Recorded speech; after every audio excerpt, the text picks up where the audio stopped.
Bonjour à toutes et à tous, bienvenue pour ce nouvel épisode. Juste avant de commencer et de continuer avec mon ami Greg, je voudrais vous présenter quelqu'un que j'apprécie énormément, non seulement parce qu'il est podcasteur, mais aussi parce que ses podcasts sont véritablement exceptionnels. Je te laisse le micro pour te présenter, je vais même pas dire le nom de ton podcast, je te laisse le faire. Merci beaucoup pour cette intro super chaleureuse, Hermano. Du coup, je m'appelle Bart et je tiens un podcast qui s'appelle Extraterrien. Et mon but dans ce podcast, je me suis lancé le défi d'aller interviewer 100 sportifs les plus inspirants possibles. Aujourd'hui, j'en publie un par semaine. On est à une quinzaine normalement au moment où ton podcast sortira. Et écoute, j'ai hâte que tes auditeurs puissent le découvrir. Alors, pour que mes auditeurs le découvrent justement, est-ce que tu en as un ou deux que tu recommandes absolument ? Alors, vu que tes auditeurs aiment beaucoup le trail, la course à pied et le triathlon, je vais leur recommander 2 épisodes. Le tout premier, c'est avec quelqu'un qui s'appelle Guillaume Artus, qui s'est lancé le défi d'aller traverser les Alpes à pied en complète autonomie, avec un petit sac de 3 kilos sur le dos. Donc j'ai interviewé 2 semaines avant son départ et il nous a raconté ses 5 années de préparation. Et vous verrez, c'est fulgurant. Et le deuxième podcast que je recommande, c'est avec Stéphanie Giquel, qui a traversé l'Antarctique à pied, qui est une ultra traileuse, championne de France de 24 heures, qui a fait plusieurs fois l'UTMB aussi. Donc forcément, ça parlera à tes auditeurs. Merci beaucoup Bart. Et franchement, je vous rassure toutes et tous, ce n'est pas que du name dropping, c'est un podcast formidable. Je vous invite toutes et tous à aller l'écouter et on vous mettra toutes les infos dans les notes de l'émission. Merci. Merci beaucoup.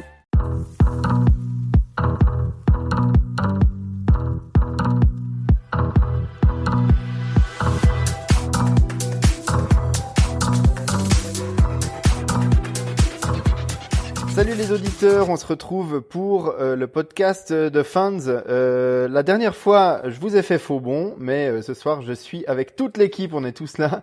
On s'est quitté lors du dernier épisode qui était enregistré entre Hermano et Duno sur une magnifique victoire sur semi-marathon. Et puis, voilà, une semaine s'est écoulée depuis. Et je retrouve Hermano. Salut Hermano. Salut Greg, salut Duno, bonjour à toutes et à tous. Voilà, et je retrouve Duno donc dans l'équipe. Salut Duno. Bonsoir à tout le monde, bienvenue. Donc, je le disais, une semaine s'est écoulée depuis la dernière compétition de Fans, donc je pense que l'entraînement a continué. Duno, si tu peux nous résumer un petit peu ce qui s'est passé durant cette semaine, comment on récupère d'un semi-marathon qui a été couru quand même à une belle allure, et puis comment on continue en direction de cet objectif marathon qualificatif pour les JO. Donc oui, c'est vrai que c'est difficile de récupérer, mais bon, compte tenu de la course, avec le climat aussi, qu'on a su profiter de ce climat-là pour faire, soi-disant, une belle course. Et en même temps, ça n'a pas trop marqué Fans, en fait. Donc, après, derrière, pour récupérer plus vite, on a quand même baissé un petit peu le rythme, mais on a fait quelques rappels sur des 30-30, sur des séances plus légères, en fait, des footings de régénération, et puis voilà, pour reprendre un petit peu de force. Voilà. Alors, des footings de 30-30, même quand tu prépares un marathon ? Enfin, pas des footings de 30-30, des entraînements, donc du fractionné sur 30 secondes d'effort, voilà. 30 secondes de récup. Oui, c'est ça. Donc derrière, on a mis ça. Pourquoi ? Parce que ça permet aussi de maintenir une certaine vitesse, de le travailler aussi un petit peu, de faire un petit rappel. Et en même temps, c'est pour la récup. Donc, on l'avait fait aisément, pas trop appuyé sur le rythme. Et avec en plus des footings de régénération. Donc, voilà. Bon, voilà. Greg, tu te rends compte quand même, nous, sportifs amateurs, même si on est un peu expérimentés, on est quand même très loin de Fans. Parce que toi, je sais pas, mais moi, je récupère pas avec des 30-30. En fait, ça dépend si c'est 30 secondes allure footing et puis 30 secondes de marche. Oui, mais par contre, si c'est du vrai 30-30 comme je fais sur la piste, ça, c'est pas de la récup. Je suis tout à fait d'accord avec toi. Bon, en tout cas, je pense que Duno, tu sais ce que tu fais. Si tu ordonnes cela à ton athlète de femme ou à ta femme d'athlète, on le prend dans le sens qu'on veut. Mais du coup, donc cette semaine, tu nous as dit vous avez un peu baissé la charge, vous avez quand même récupéré avec des footings de régénération. On ne dira pas quelle allure parce que là aussi, je pense qu'on n'est pas dans cette allure-là avec Greg. Mais encore une fois, nous ne sommes pas sportifs professionnels comme fans et on va pas aller au JO. En tout cas, pas tout de suite. Peut-être en handisport en catégorie ultra senior. Mais pas tout de suite. Mais du coup, est-ce que vous avez des choses de prévues pour ce week-end et comment est-ce que vous les avez préparées? Alors là, on a prévu en fait une petite orientation vers le cross, en plus des séances de récupération. Donc d'où l'intérêt de maintenir en fait le 30-30 nous permet aussi d'orienter un petit peu les choses vers le cross.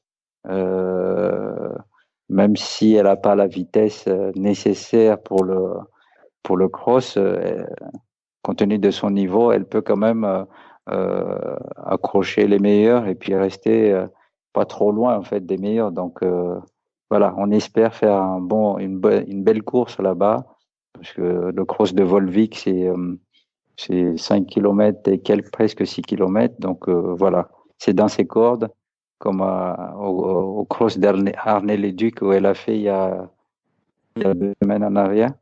Donc voilà, on continue à maintenir. Ça le permet de travailler et maintenir le travail comme il faut. En fait, on reste quand même constant sur la préparation. On sait que l'objectif, c'est de bien courir au marathon. Donc, on sait déjà que la vitesse de base est acquise.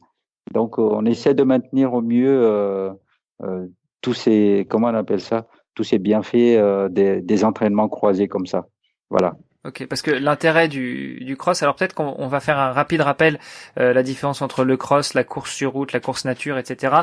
Mais juste avant, l'intérêt du cross, c'est vrai que c'est un exercice très explosif et donc qui permet peut-être de, comme tu le dis, de travailler la vitesse, la réactivité, le cardio, enfin tout ça dans une ambiance compétition. Donc ce qui permet aussi de donner de l'émulation, de l'envie et puis de changer les parcours d'entraînement, non?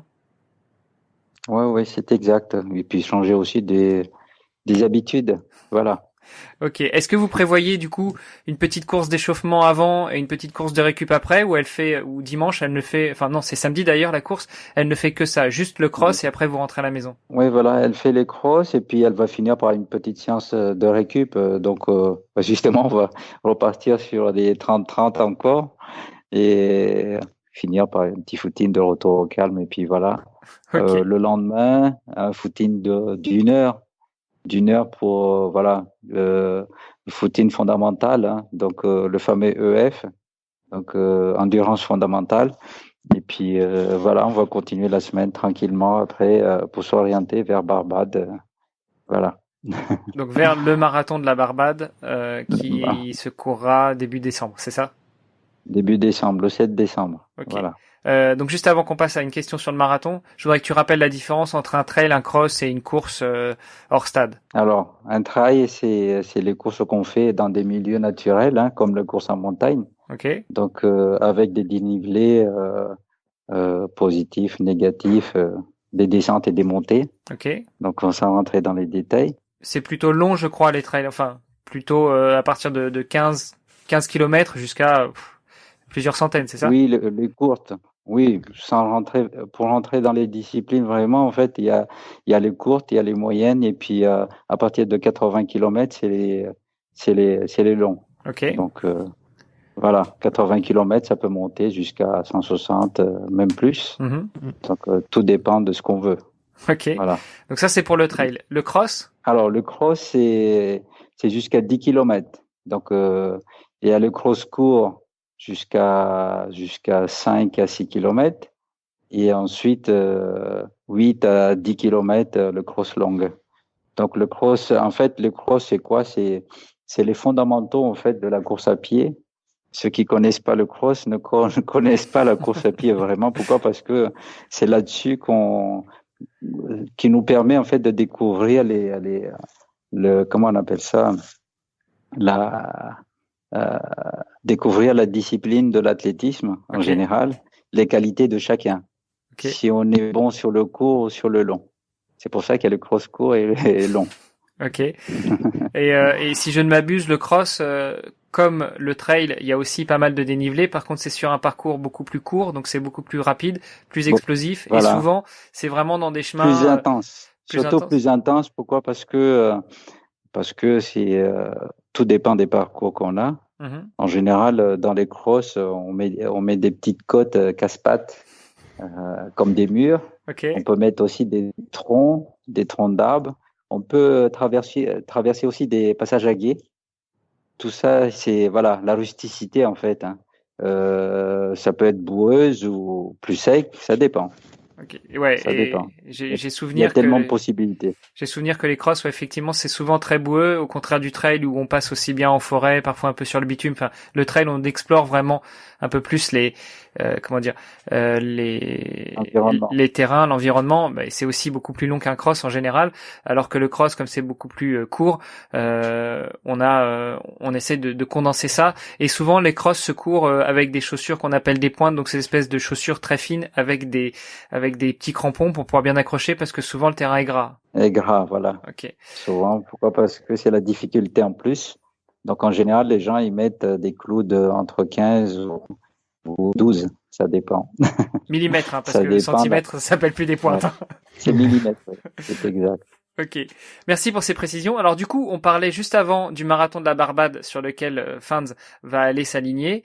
Je crois que par rapport au marathon, Greg, tu avais une petite question pour Duno.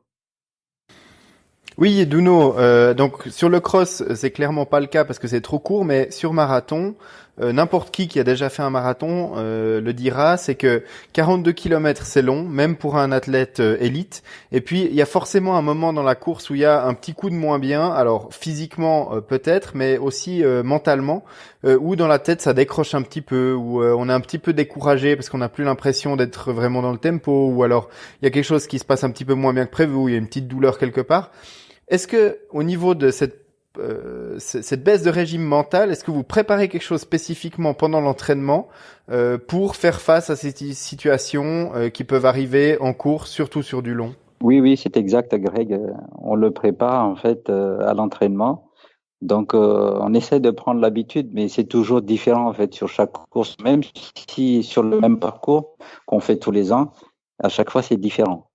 Pourquoi? Parce que le corps, il évolue aussi, évolue par rapport à l'activité qu'on fait, même si on connaît par cœur le parcours.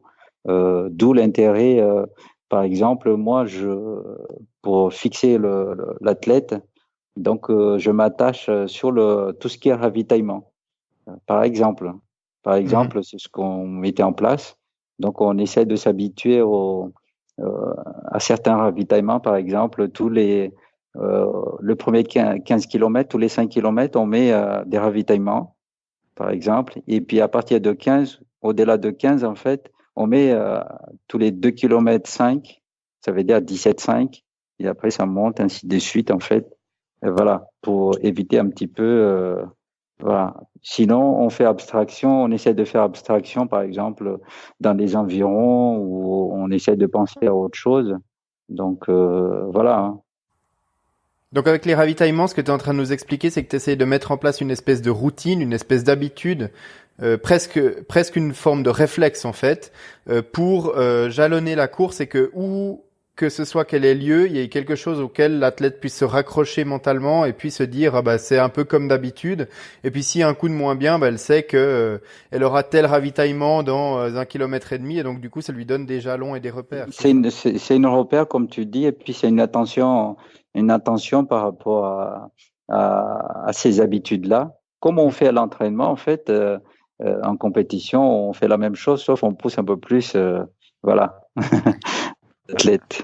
Ouais, donc est-ce que toi, tu te déplaces le long du marathon pour encourager, donner des conseils, ravitailler toi-même, en l'occurrence c'est ta femme, mais pour ravitailler l'athlète, ou est-ce que tu n'as pas la possibilité de le faire ou pas tout le temps la possibilité? Comment ça se passe au niveau du ravitaillement des élites? Voilà, le ravitaillement des élites c'est fait en fait en amont, en accord avec l'organisateur. Donc, il est posé à l'endroit où on veut. Donc, voilà. C'est réglementaire d'ailleurs. Et ensuite, on peut aussi faire ponctuellement, par exemple, dans les besoins, surtout vers la fin, si la possibilité se présente. De toute façon, moi, je pose toujours la question. Donc, pour pallier à certains manques voilà, ça permet à l'athlète quand même qu'on est là, qu'on le suit dans ses efforts et qu'elle n'est pas tout seul la personne. Et puis voilà quoi, cette attention-là est particulière. Pourquoi? Parce que